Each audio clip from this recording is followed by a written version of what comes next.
Here, take it. I'm getting these two together, I don't care. Hey internet, it's Jessica and welcome back to the letter. So things are going to be a little bit different since I got one ending which wasn't exactly the true ending. So after reviewing multiple guides and from other people who have played the game, I am going to have to start the game all over again because there are some choices that I made in Isabella's chapter that didn't carry over to cause the true ending. So I'm going to have to replay a lot of stuff in here. So what I'm going to do right now is skip over the stuff that we have seen, obviously, but more specifically show you guys the important things that we need to know in order to understand the true ending. I also read in the guide that 3 characters have to die canonically for the true ending to unlock, and those people are Ashton, Hannah, and Marianne.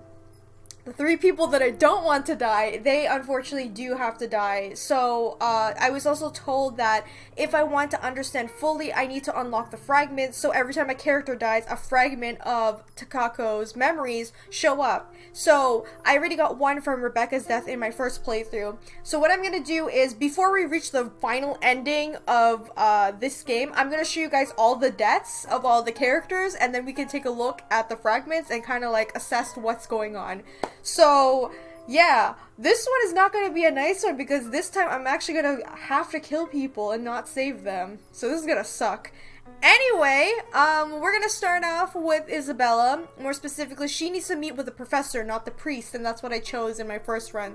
So let's see how this goes. Alright, so we got to meet with the professor. I'll think about it, but if ever, I'd like to give talking to Andrew a try.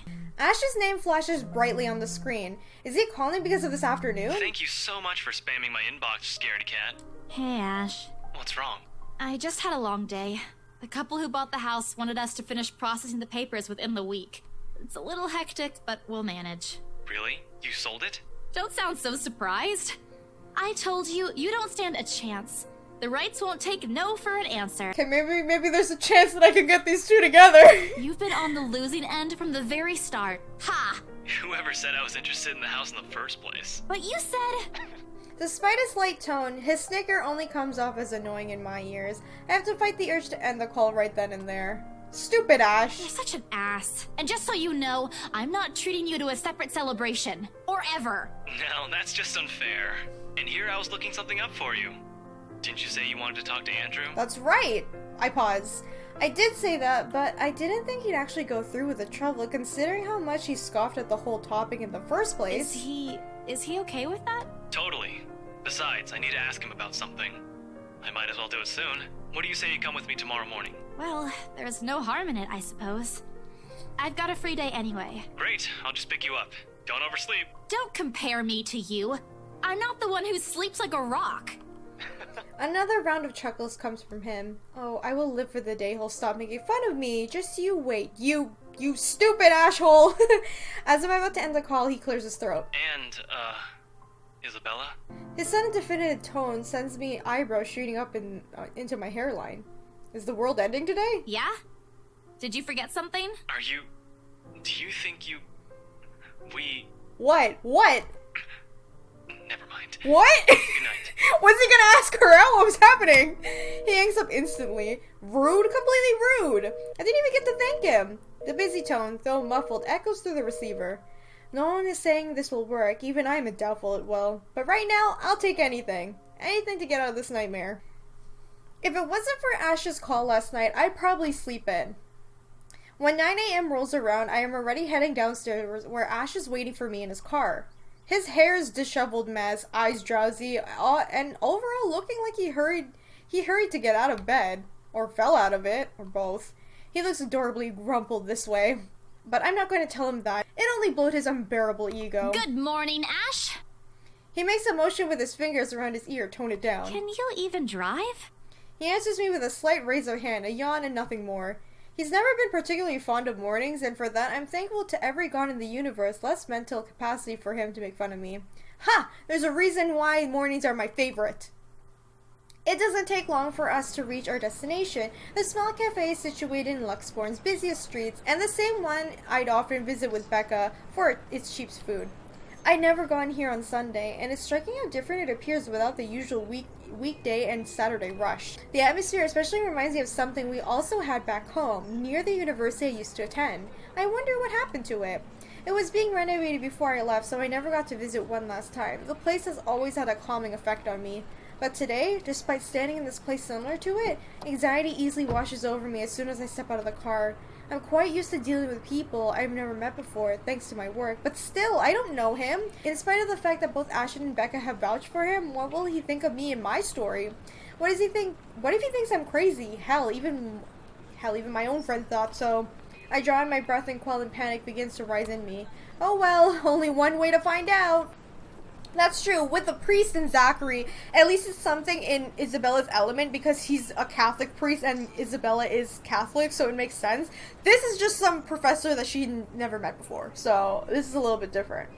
A few hesitant steps forward, and then Ash is suddenly pulling me back on my elbow. Hold on, scaredy cat. Not too fast. Without warning, he flicks my forehead hard. That hurts! What was that for?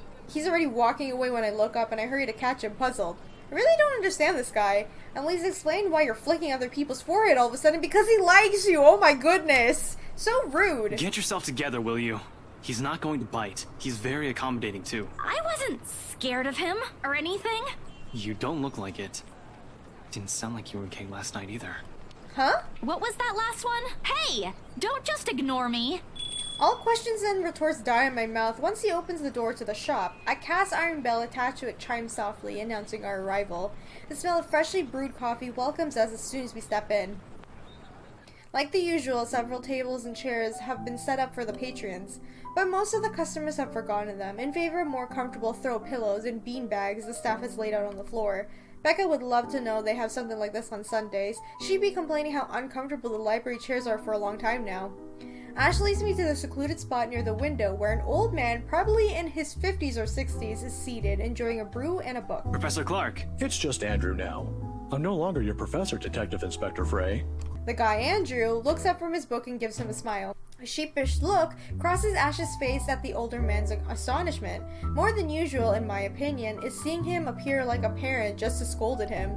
But it suggests a familiarity between them, one that goes beyond what someone expects from a simple student and mentor. With another warm smile, he gestures for us to take the empty seats opposite to him. Have you been waiting long? Quite some time, but I come here early on weekends. Best time to get their first serving of Barraclaws. They're the only place that serves it here. I took the liberty of ordering for you two. I hope you don't mind. I thought it'd be best to talk over a decent helping of coffee.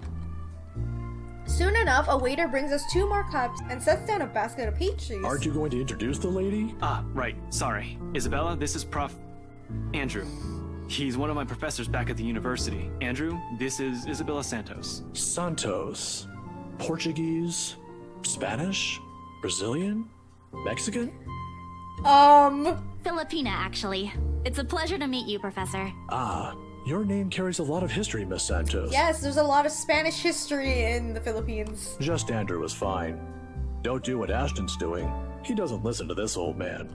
He doesn't listen to anyone, more like. The awkward tension typically presents his first meeting dissipates after that. I was expecting someone strict and, to an extent, someone severe, but Professor Andrew Clark is definitely the opposite of what I had in mind. The more personable kind, similar to grandfather who dotes on you at a family gathering. It's obvious why Ash is taking a liking to Ashton him. tells me there's something you wish to discuss that I could help with.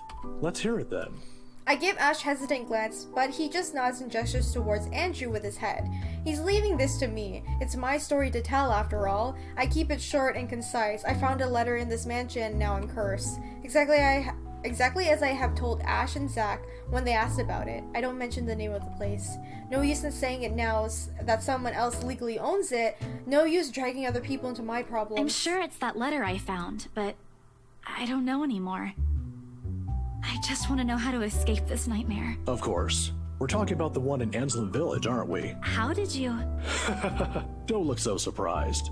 There's only one place popular enough here if we're going to talk about hauntings. It's true, especially if it's so famous for being haunted. There's no need to be shy about it, because they know. I once had a colleague who wrote about it and the urban legends surrounding the place. Years worth of study, but fascinating. It's a shame he passed away at such a young age.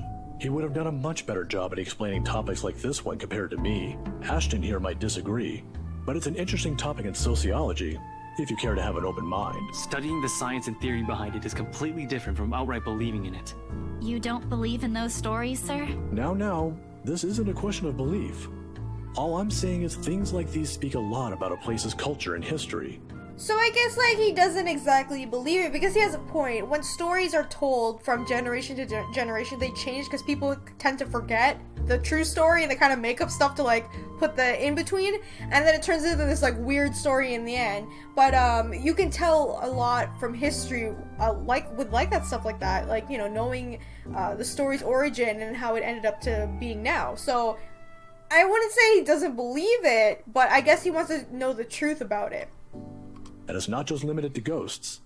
Monsters, gods, you name it. Yeah. Even you, Miss Santos. What about me? How you respond to these stories. It tells a lot about you and your upbringing. In the same way it tells me why our detective inspector here finds such topics absurd. Interesting, isn't it? My head is starting to spin from all of this. I'm not the smartest person around, but I understand what he's trying to get at, I think. It's still too much to take in at once. I look to Ash for help, but his eyebrows are drawn in a frown. If he keeps staring like that at his cup, I'm pretty sure he'll crack soon. There's still something you're not telling. Didn't I tell you everything the other day? Yeah, but you mentioned the rights. Then you proceeded to drop the topic right after. Right, because he doesn't like Luke. What's with that? They don't have anything to do with this. Rights.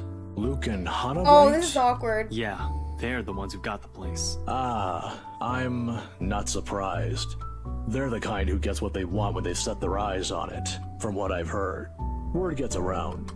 A heavy sigh escapes my lips.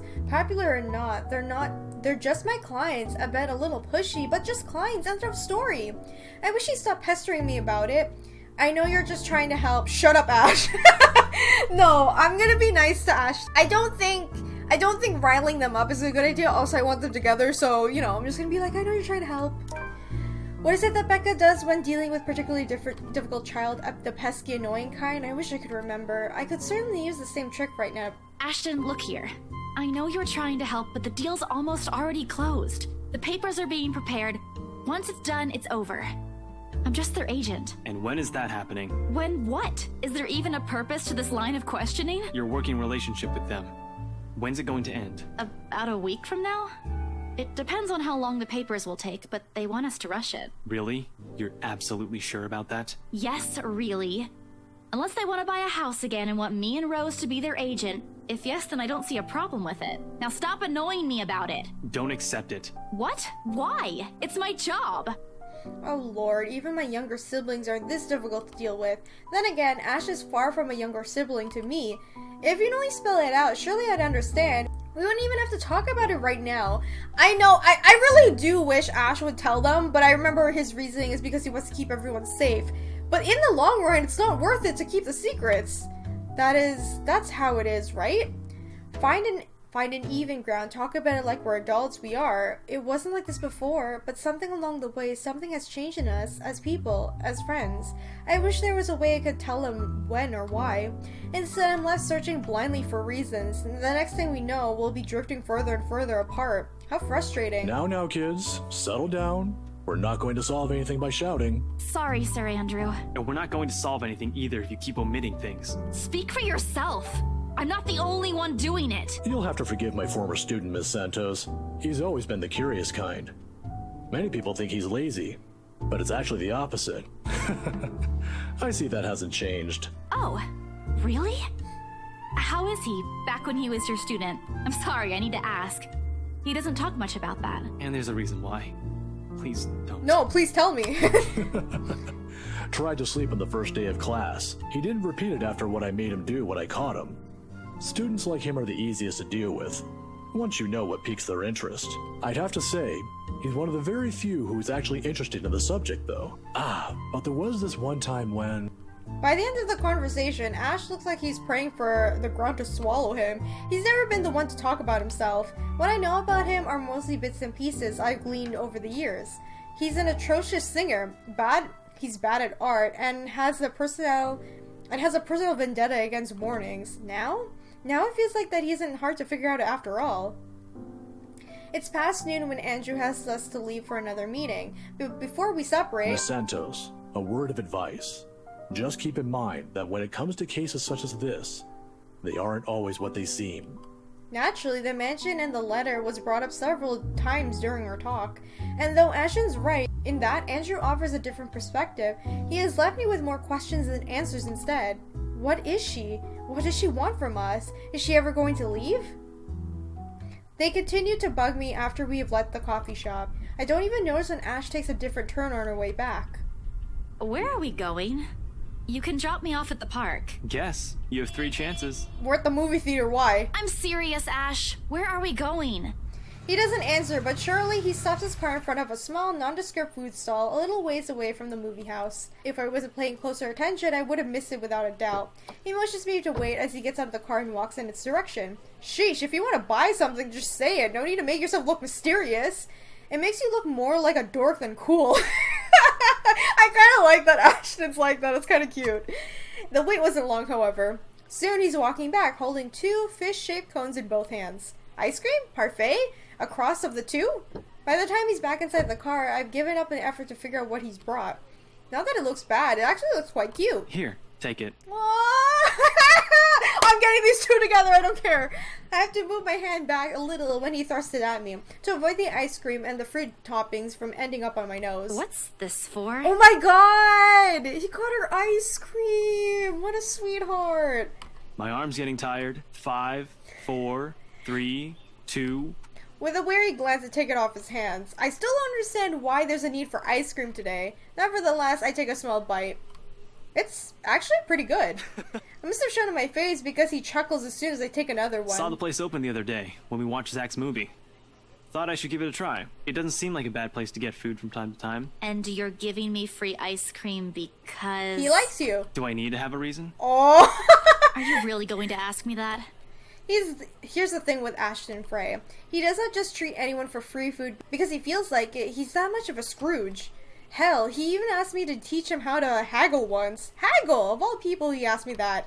I had expected such a request from Becca, but Ash, not at all. If I'm going to be honest, he looks a bit constipated with the expression on his face right now. I think he's starting to regret ever buying this. The other day? The movie with Zach and Rebecca?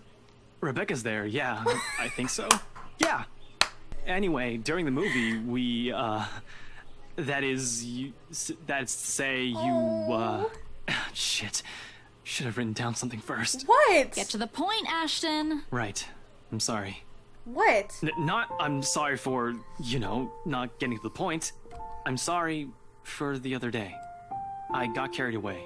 I said things that upset you. I shouldn't have done that.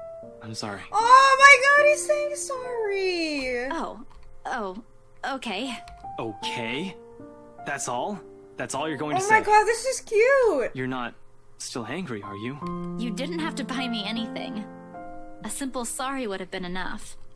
I bite into the cone again, a small attempt to keep myself occupied and relieve the heat crawling up on my face. It doesn't work, but at least I don't have to look at him. Why am I feeling embarrassed over an apology? I have no idea. Oh! It's not like it wasn't called for. They were being mean, especially him, and in that fraction of a second, it hits me. He skips his day off just for today. I should be the one apologizing and thanking him. Silence is an awkward company while we finished our respective snacks. There are words for this. For people like us, for understanding and sentiments like this. Yet, in this instant, they won't come. As promised, he drops me off at the park right after, phrases unsaid still hanging heavily in the air. Oh my god! That was cute! Thanks, Ash, for today. No problem. Say hi to Rebecca for me. Yeah, I will. Even so, I linger. We both do. A mild, humid breeze brings the smell of dried leaves, warm earth, and a far-off distant memory of false starts and awkward first meetings. Same place, same people playing the same parts. Funny how all of the days my brain chooses to remember it now. Wait, Belle. What? Ash exits his car. His strides are unsteady when he approaches me. Or maybe this is his uncertainty showing? I'm not quite sure. He has never looked uncertain to me before. Always calm, always sure, always collected. He stops a short distance from me, close enough that he's in arm's reach, but just far enough for his voice to be heard over a decent small talk, if this is what's going to be. He fumbles for something in his pocket. Here, catch. What's that? The small bag leans cleanly on my outstretched hands before it hits the ground. I raise an eyebrow at him, and he responds by shrugging and stuffing both of his hands into his pockets. Somewhere on the side, he finds an interesting spot to look at. Sometimes you have to wait, Papa said long ago. For once, this time I listen. His voice is halting, hesitant when he finds it again. My mom used to make me carry around one of those when I was young. To ward off evil and bring you luck, she said. Aww, it's so cute! I love this! I don't believe in this stuff now, but if it makes you feel safe since you're a total scaredy cat, then I guess it's okay to give you one to carry around. Perhaps at the moment there aren't any words for it. I've never been good with those. But right now, I could thank him the best way I know. You're not bad after all. You can be nice when you're trying. I don't want to be a meanie! Like, I was saying stuff like that. You're not bad after all, Ashton Frey. I closed the short distance separating us. And lately, in place of phrases one couldn't spin together or answers too early to seek out, I lean over. Oh! Oh my god! Yay! I'm gonna get them together! I'm so happy! And give him a little peck on the cheek. The touch is short, fleeting. The kind that speaks volumes of boundaries we don't often cross as friends. Nevertheless, the thought is there. It lingers. In the gentle autumn wind that passes, in the empty space separating us when I step back and look up at him with a smile. Oh, it's easy to express gratefulness this way, isn't it? At least with my own family, that's the case.